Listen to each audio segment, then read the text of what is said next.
Olá, povo de Deus, graça e paz. Meu nome é Gelson Becker, sou líder da Escola de Ativação Profética da Rede de Mobilização Missionária. No vídeo devocional de hoje, quero falar contigo sobre os dons vocais, o dom de profecia. Viemos de uma série de vários devocionais nos últimos dias falando sobre as manifestações do dom do Espírito Santo. Palavra de sabedoria, palavra de conhecimento, discernimento de espírito, fé, dons de curar, operar sinais, prodígios, maravilhas. E por fim, esse terceiro e último bloco, que são os dons vocais, onde nós estamos falando sobre línguas estranhas, interpretação de línguas e a profecia.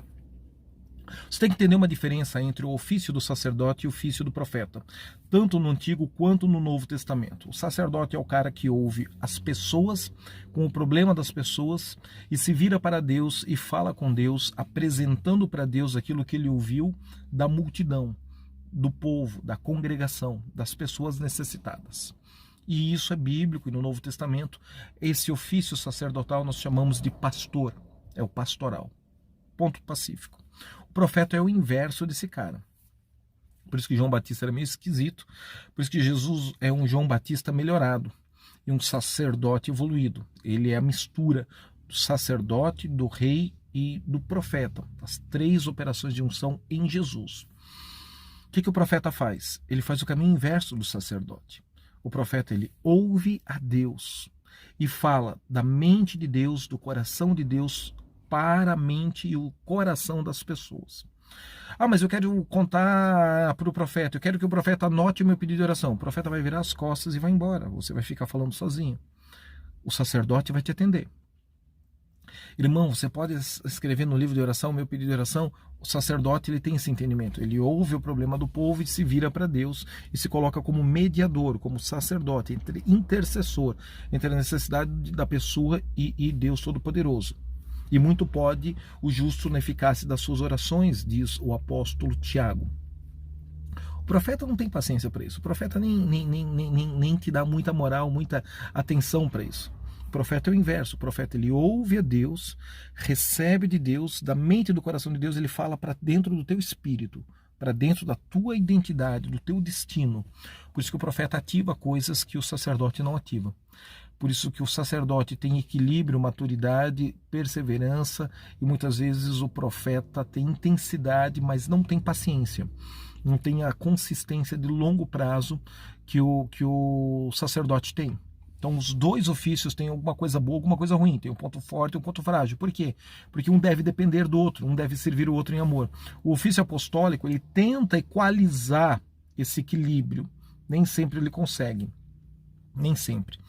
Mas, em tese, a profecia é maior do que orar em línguas ou qualquer outro dom. O apóstolo Paulo fala isso aos Coríntios no capítulo 14, ouvimos e lemos isso nos últimos devocionais, então eu vou fechar essa série com o texto de 1 Coríntios, capítulo 14, versículo 20 em diante. Irmãos, não sejais meninos do entendimento, mas sede meninos da malícia, na maldade, e adultos no entendimento.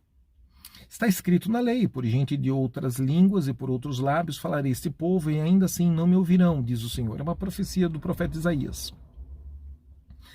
De sorte, de modo que as línguas são um sinal. Paulo que está falando, as línguas são um sinal. Não para os crentes, para os fiéis, para os congregados. Mas é uma língua, é um sinal para os infiéis, para os incrédulos, para os visitantes. Paulo que está dizendo.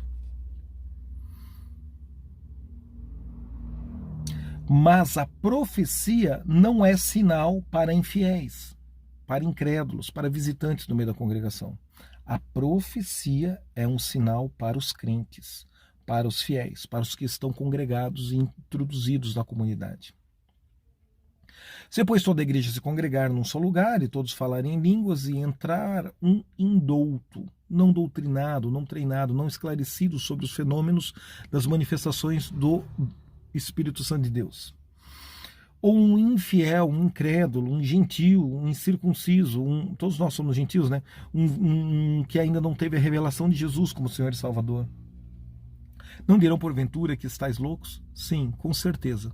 E quem disse que esse gatilho psicológico é ruim? Quem disse Exatamente. Ele vem com um sistema de crenças idólatra, pagã, da tradição familiar dele, que tem que ser desconstruído. É ótimo que ele está agora desconfortável com essa atmosfera de línguas estranhas. Ótimo que agora ele está com esse ambiente de adoração intensa, violenta, extravagante, desconfortável. O céu vai ser assim. Se você é crente e se sente desconfortável nessa atmosfera, talvez o céu não seja um lugar legal para você, cara. Veja o que a superstição da doutrina dos homens faz na mente dos adoradores espontâneos.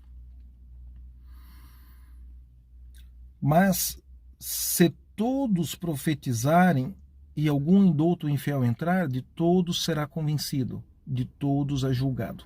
Não é que nós vamos julgar a roupa dele, o terno dele, o dinheiro dele, a conjugação verbal, a escolaridade dele. Não, não, não, não, não. É julgar o espírito de profecia que está se movendo nessa reunião. É discernir o espírito de línguas estranhas e de interpretação de línguas que está centralizado e glorificando a Jesus ou está centralizado e glorificando a um ídolo. Porque o fato de acertar a adivinhação, a revelação do problema da pessoa, feiticeiros também acertam. Não é isso que deve te impressionar.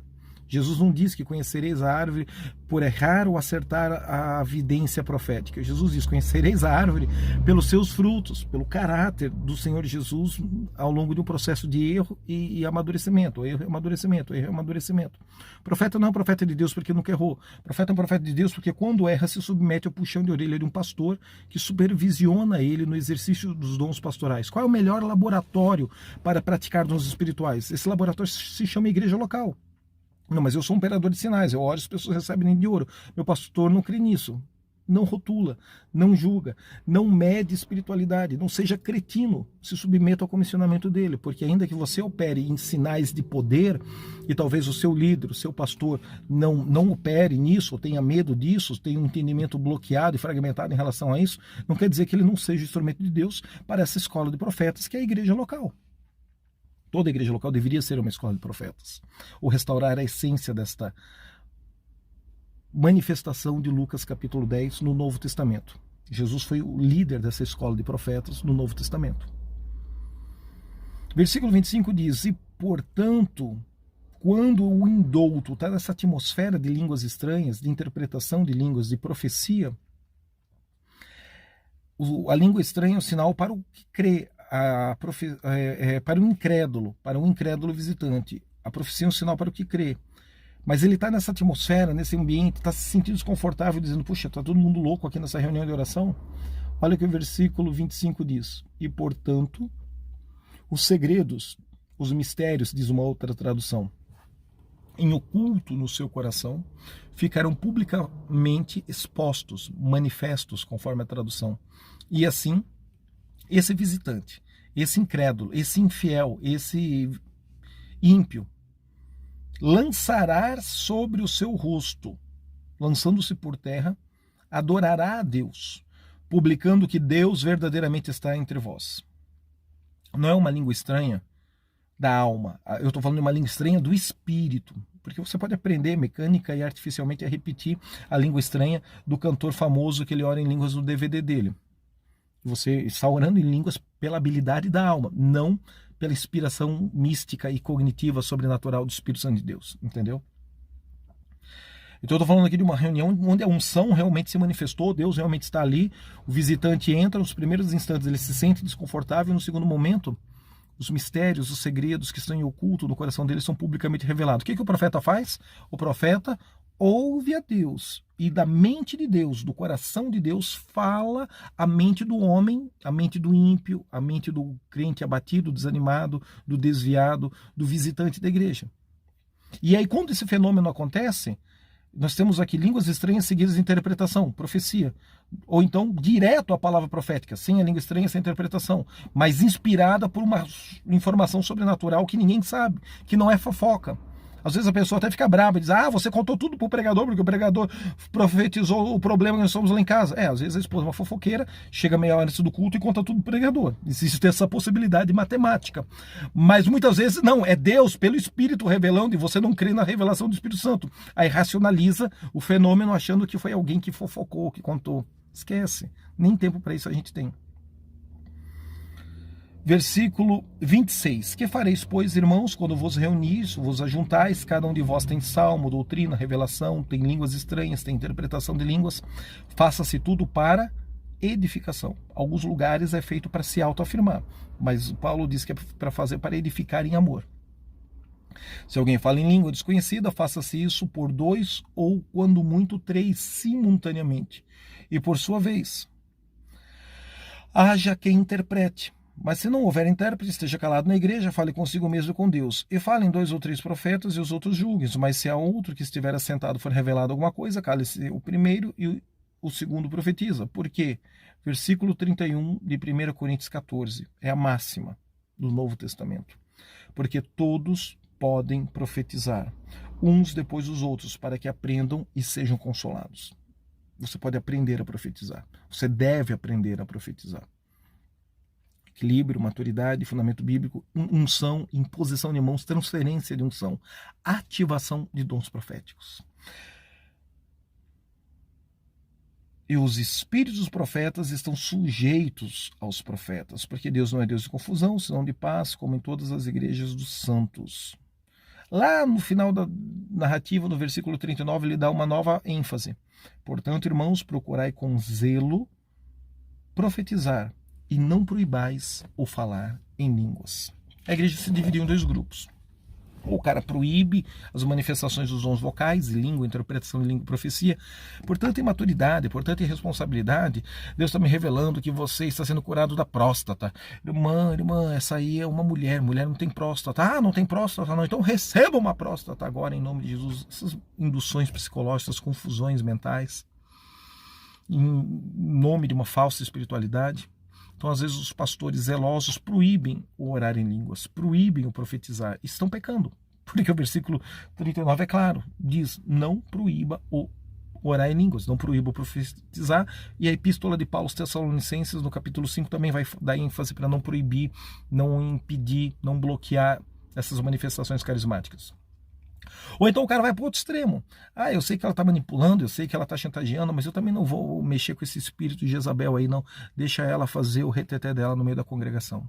Isso é muito triste, porque pessoas estão desviadas hoje, pessoas estão feridas hoje, pessoas estão com dificuldade de voltar a congregar por causa de uma profecia da alma e elas acharam e receberam aquilo como uma profecia do espírito. Se você é um desses caras, chegou a hora de parar de lamber ferida. A brisa suave da unção de Deus está te alcançando na tua caverna de Elias. E tu vai voltar, em plena comunhão, e vai voltar com a glória da segunda casa maior do que a glória da primeira. Te abençoo com esse devocional. Te abençoo com todos esses dias de estudos e fundamentação bíblica. Seguimos orando e fazendo Deus conhecido. Compartilhe esse vídeo, comunique-se, inscreva-se, mande seu WhatsApp, seu pedido de oração, deposite sua oferta. Subiremos a montanha, jejum, oração uma vez ao mês por todos os cooperados conosco da Escola Ativação Profética. Te abençoo em nome de Jesus. Até o devocional de amanhã.